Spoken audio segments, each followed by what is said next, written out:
Our next two guests are very important. They are going to speak about the medical side of the cannabis industry.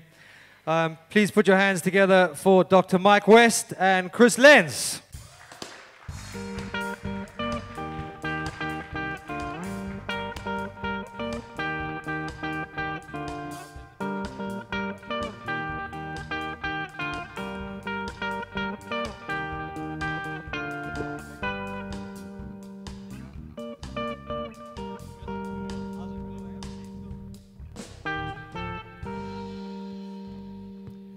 Guys, I'm super happy to have both of you.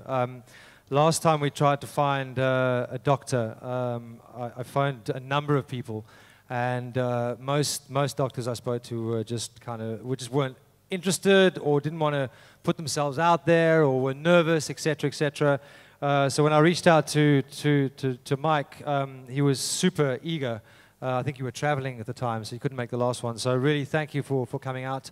And Chris, who is a pharmacist, also very involved in nutrition, has just spent a few years in Canada as well, so has a lot of insight into this.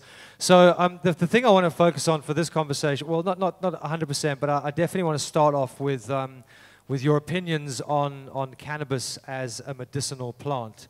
And then we can dig a bit deeper. So maybe just touch on the surface what your thoughts are, and also some of the stuff you're doing and why you're interested in it. Yeah, great. So, I mean, basically, I'm a psychiatrist working in addiction. So I see patients with a variety of substance use problems and variety of legal problems as well related to that. And partly through that, I've become interested in just having a look at cannabis, the sort of ethical and legal reasons why it is prohibited, and what are the possible medicinal uses. Sadly, there's no local research going on with the exception of one trial at Stellenbosch, which is looking at using cannabis in chronic pain in patients with HIV and a painful condition in the legs called neuropathy. And that study is actually still ongoing, and the results haven't yet been published. Look, I mean, I'm not involved anymore in research, having parted ways with UCT and Stellenbosch, and there's no sort of research in private practice anymore. So the first and foremost thing to say is that there is really a dearth of sort of local clinical research in terms of the uses of cannabis. But that being said, I mean, do you really need sort of local studies of clinical trials related to cannabis when you bear in mind that there's been over 40,000 trials reported on internationally over the last 40 or 50 years? And those trials, look, I mean, the methodology and the complications of conducting clinical trials is always taxing and very expensive. So you're never going to have a trial looking for each particular condition and each particular strain and each particular cannabis and each particular cannabinoid. But what we can say is that there is most certainly some medical use for certain conditions. Now, really, at the end of the day, philosophically, medicinal use exists really in the person who's using its mind. If they're using it for relief of some sort of medical problem and it works, then so be it, and I'm glad for them. So what we really have to consider is risk.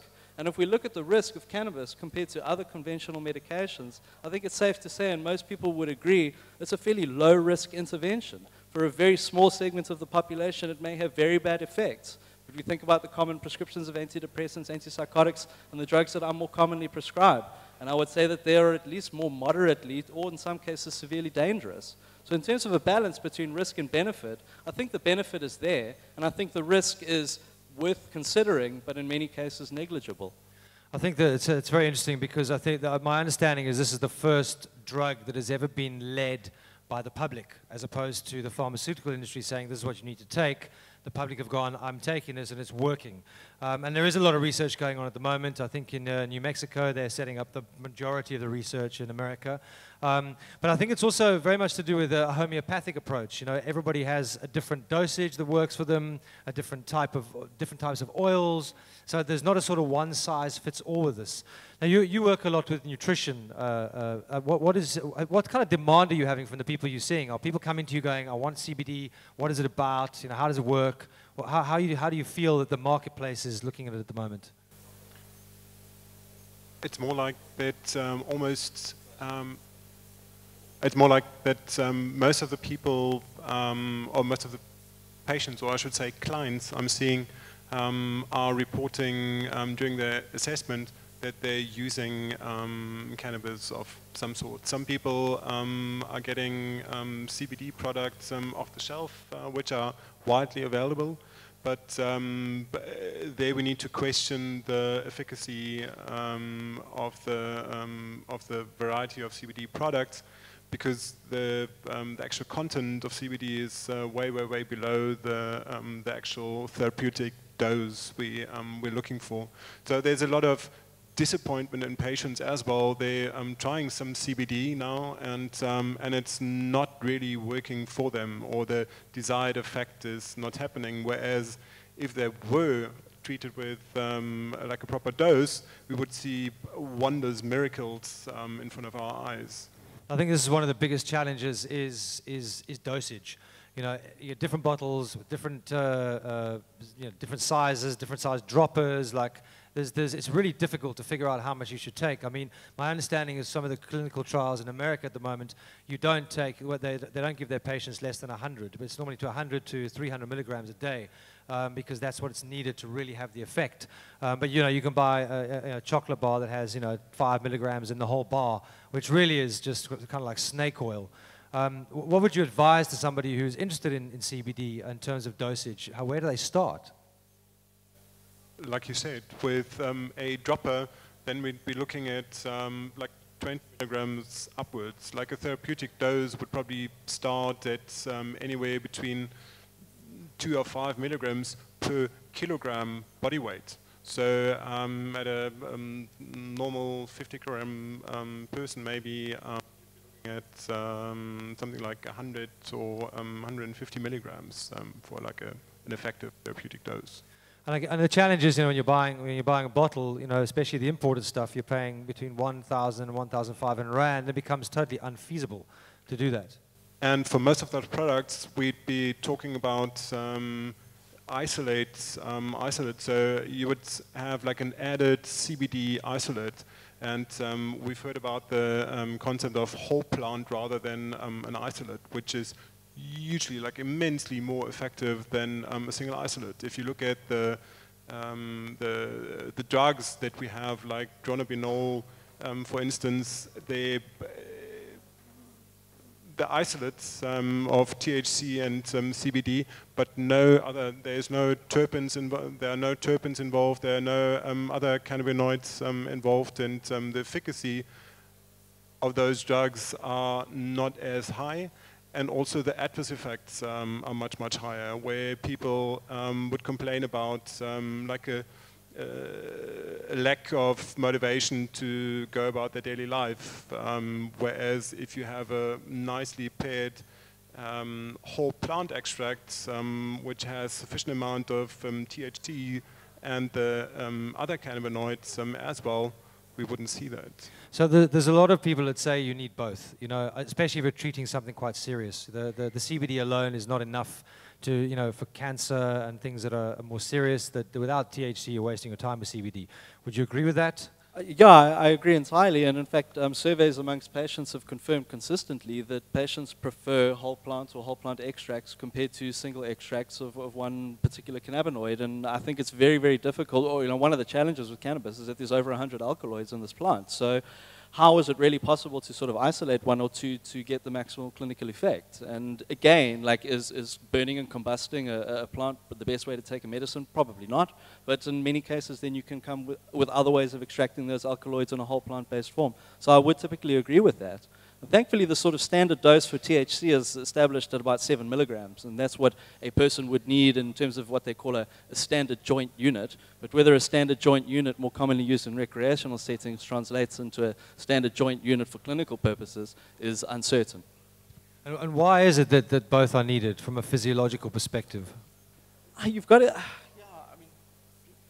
Basically, there's a sort of many different sort of physiological effects, and I think it might sort of be very complicated to try and sort of unpack all of those. But there's something called the I can't remember the name. It'll lose me right now. I wonder why.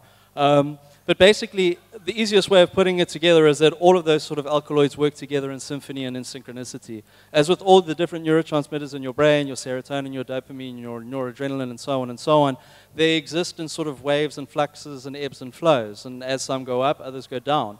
And essentially, in order to get the sort of maximum benefit, you want to sort of utilize the whole brain effect. And I think you can get a much better utilization of the whole brain effect by not targeting one particular neurotransmitter system, by sort of targeting all of them. Specifically, and I speak under correction, I think the sort of true effects of medicinal cannabis and the mechanism of action is not yet fully established or quite fully understood, but perhaps my colleague knows more.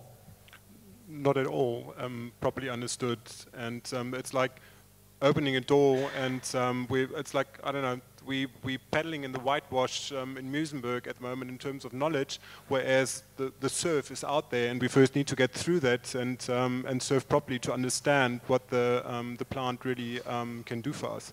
And I've heard someone compare it to playing an instrument like, I don't know, Marco plays a brilliant guitar, but without percussion, without, without a drummer, that's no music. And we're looking at like a symphony of music if we're looking at cannabis. It's immense.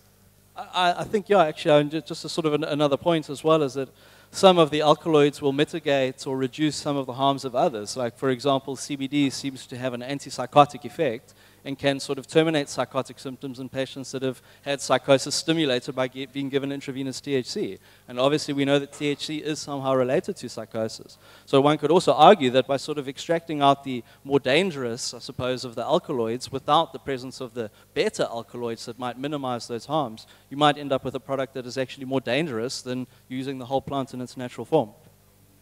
Absolutely, and if you're looking at like hydroponics coming from Amsterdam, for instance, I don't know, like any patient that would see you in your practice with like any psychotic disorder to be treated or consuming even recreational cannabis like that is detrimental. And we see this is actually what's giving the bad press about cannabis, where you have psychosis is happening. Well, I think the general consensus that I've picked up over the last sort of few years is that cannabis is not for everybody.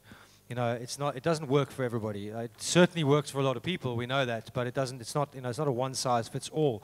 But there again, none of the benzos are either. You know, so they have different effects on different people. We're all different. You know. Let's talk about some of the press that's coming out at the moment, the CBD and liver damage. How true is that? Is it a smear campaign? Is it what are your thoughts on that? It's very, very difficult with something like that to look for a sort of linear causal effect, as with anything. I mean, these people took cannabidiol and some of them had liver damage, but it's very difficult to sort of ascertain the impact of all the different confounding variables. Did these people drink alcohol? Did they smoke tobacco? Was there a family history of liver disease? Did they have pre-existing medical conditions? And so on and so on and so on. I think that if there were a very, very strong association, we would be seeing more than a correlation at the moment, but simply correlation does not imply causation. And that's one of the most important aspects of medical science. What are your thoughts, Chris? Absolutely. Conspiracy theory? We're talking about case reports and like horribly overdosed lab animals that would potentially suffer liver damage. But otherwise, CBD as one cannabinoid is so like balancing. It's not like that they, so it's basically, if you give it to a patient with a liver disease with some hepatotoxic things happening there, it will help to strengthen the liver. If you give it to a psychotic patient, it will balance your brain chemistry. So it's a very adaptable, it's like a rescue system for our body. So it's the cannabinoids or the cannabinoid system will be active where it's needed in the body, and so it will tonify the body's reaction, will tonify the body's natural endocannabinoids, and also the other messengers in the body.